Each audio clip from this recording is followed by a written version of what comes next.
Հունիսի 9-ից 11-ը Հայաստանի ֆուտբոլի ֆեդերացիան հյուրընկալեց UEFA-ի եւ Լատվիայի ֆուտբոլի ֆեդերացիայի ներկայացուցիչներին UEFA-ի ակումբների արտոնագրման փոխանակման ծրագրի երկրորդ փուլի շրջանակներում։ Ծրագրի առաջին փուլը տեղի էր ունեցել փետրվարին Լատվիայում, իսկ երրորդ եզրափակիչ փուլը տեղի կունենա հուլիսին Շվեյցարիայում։ Երրորդյա սեմինարների ընթացքում ծրագրի ներածական հատվածից զատ ներկայացվեցին մի շարք թեմատիկ եւ բովանդակալից պրեզենտացիաներ ՀՖՖ ակումբների արտոնագրման համակարգի աշխատակիցների եւ փորձագետների կողմից։ Քննարկվեցին այնպիսի թեմաներ, ինչպիսիք են ակումբների արտոնագրման եւ վերահսկողության համակարգի հիմնական գործունեությունն ու սկզբունքները,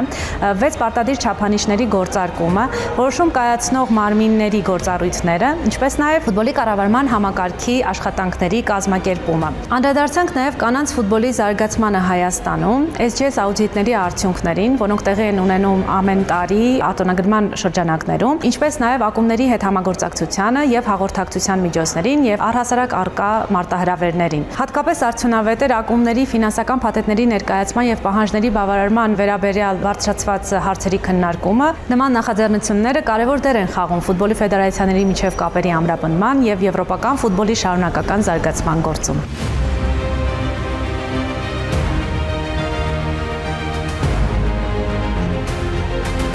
First of all, I would like to say thank you. Շնորհակալ եմ Հայաստանի ֆուտբոլի ֆեդերացիային եւ արտոնագրման թիմին այսպիսի սեմինար կազմակերպելու համար։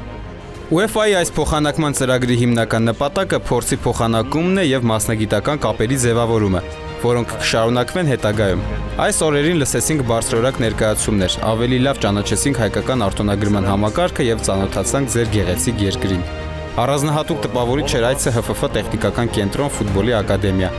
Ենթակառուցվածքները հիանալի են։ Ամենտեղ չես տեսնի նման բարձրակարգ համալիր, ավելի քան 90 անձի համար նախատեսված հյուրանոցով, բնական ու արհեստական տասնյակ խաղադաշտերով, լողավազանով եւ մարզական այլ հարմարություններով։ Հրաշալի է, որ համեմատաբար փոքր ֆեդերացիան կարող է ունենալ ֆուտբոլի զարգացման նպաստող նման մեծ հնարավորություններ։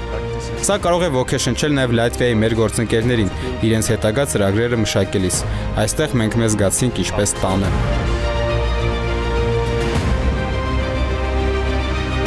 So first of all, thanks to UEFA for this amazing opportunity. Շնորհակալ եմ UEFA-ին մեզ եւ Հայաստանին այս ծրագրում ընտրելու համար։ Սա կատարյալ համընկնում է։ Բնակչության թվով եւ այլ ցուցանիշներով Հայաստանը եւ Լատվիան նույն հարթության երկրներ ու ֆեդերացիաներ են։ Ունենք նաեւ ակումբային ֆուտբոլի նմանատիպ մարտահրավերներ։ Այս սեմինարը իրական թիմային աշխատանք էր, ճիշտ այնպես ինչպես ֆուտբոլը։ Քննարկեցինք ամենաբարդ ֆինանսական եւ իրավական ոլորտների խնդիրները։ Բացի այդ, անդրադարձանք երկուսից համար էլ համեմատաբար նոր թեմաների՝ սոցիալական եւ բնապահպանական պատասխանատվությանը։ Ամենակարևորը ակտիվ քննարկումներով գտանք մեր առջև ծառացած մի շարք խնդիրների լուծումներ։ Կազմակերպչական աշխատանքը պարզապես հրաշալի էր։ Ռիգայում մենք բարձր նշաձող ենք սահմանել, սակայն Հայաստանի մեր գործընկերները այն բացառիկ մակարդակի հասցրին։